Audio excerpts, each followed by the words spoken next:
So Druski might have put out one of his like most amazing skits to date.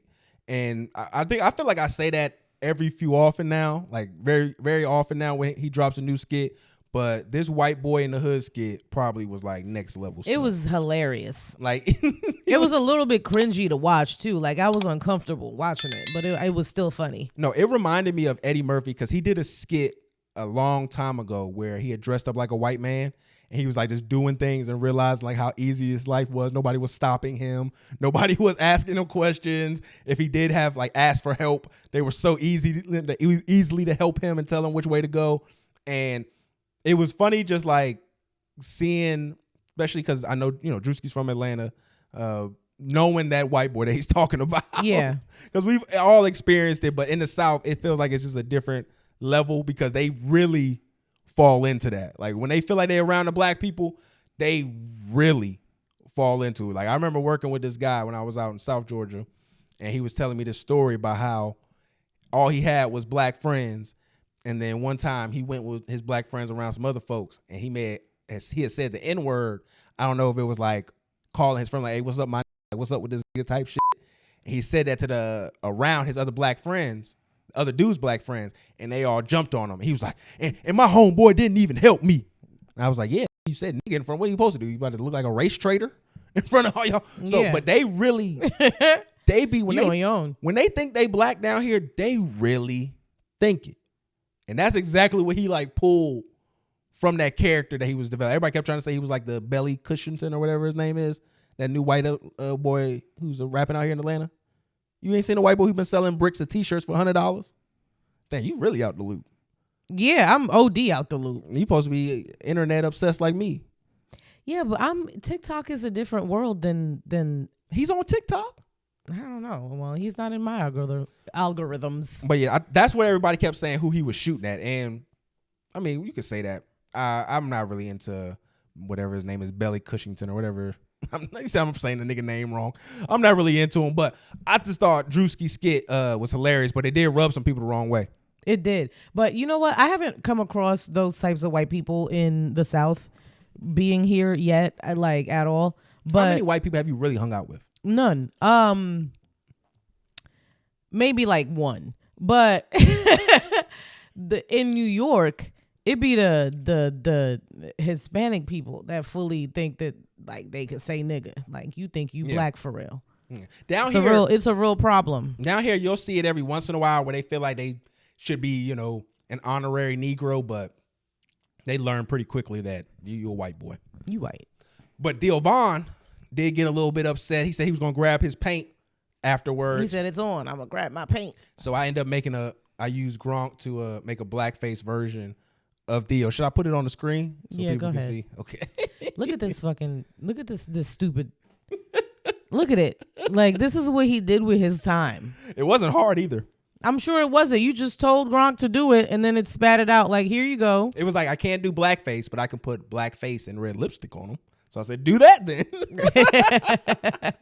like, hey man, you gotta work around the racism with these AI apps, man. You can't just be on the nose with it. They gonna get all crazy. I'm glad they don't just do blackface though. Like, I mean, the picture that I just put up was black as face with red lipstick. And I want to say this too, because I actually had conversations with people who were trying to say that this was racist and that this wasn't like, if it was the other way around, it'd be, can y'all stop defending these Peckerwoods, please? Like, it is not the same in any capacity. There is no like historic racial like stuff with white face. There is nothing that was used to demean, belittle. Also, during the time that blackface was happening, black people couldn't respond with whiteface. Or they die. They didn't even have the means to be able to do it at the same rate. Like, they wasn't out here doing the black plague with the white face, and they wasn't trying to do all that. That stuff would have got them killed for the most part. They would die. It's not the same. Like, it's like to me, again, we discussed this with the black fatigue story, and even in the comment section, people was, oh, I'm tired of your history and your bull, yada yada. Y'all can't just flip it to like, if white people did this and if black people did this, because there's the context matters. Mm-hmm. It's not just like black and white. There's a bunch of gray area. And it's not even just the gray area. It was what systemically was being done and what that was trying to highlight. Like, it was a justification to why black people are less than. Like, we're going to show you through our acting why black people are less than, to keep that in people's mind. Yeah, they weren't doing blackface and the nigga was a lawyer. Or if he was, it was like everybody was stupid for accepting it. Yeah, like they were consistently making fun of us. Like that was their art form. And it was wasn't to demean us even more. And it wasn't like making fun of like just comedy. It was a part of a systemic system to keep people down. Like that's why I just think it's very important. It was dehumanizing. Yeah, it was like them dressing up like the monkey or the animal that people do today. Like that's what that was akin to. It wasn't like they did that seeing that character as an equal person. Like it wasn't done in that manner. And it wasn't like how nowadays people will like voice a character. Remember Apu used to be voiced by a white guy. The black girl off of Big Mouth was voiced by a white girl. Like it wasn't like that. That's to me is not blackface. That's not Indian face or anything like that. That's just a stereotype. You trying to use a stereotype with your voice. When you put it on, paint onto your face, when you know the history of, I don't care if we talking about when Jimmy Kimmel was being Karl Malone or what was Whoopi Goldberg's boyfriend who did the blackface. Oh no, he was a pretty popular white guy. I don't know.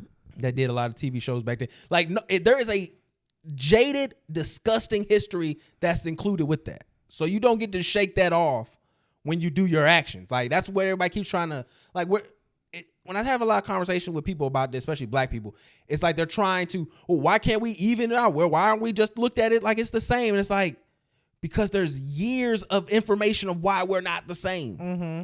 There's so much context. And when you try to ignore that, you allow for the negative oppression that's continue going on to the most vulnerable of us to continue to go on. Maybe if we back in the day had gotten our 40 acres and a mule, then we could kind of be a little bit equal, and we could have these conversations as if we're on an equal playing field, because we would have evened out the playing field back then a little bit. Yeah, if there was some type of level of reciprocity when time that had been, you also need time as well. It wouldn't just be you give the money and now I can call you a nigger. You don't get to do it like that. No. It needs to be time for those things you to be able give to be me built. the money and then your great grandchildren can call my great grandchildren a nigger.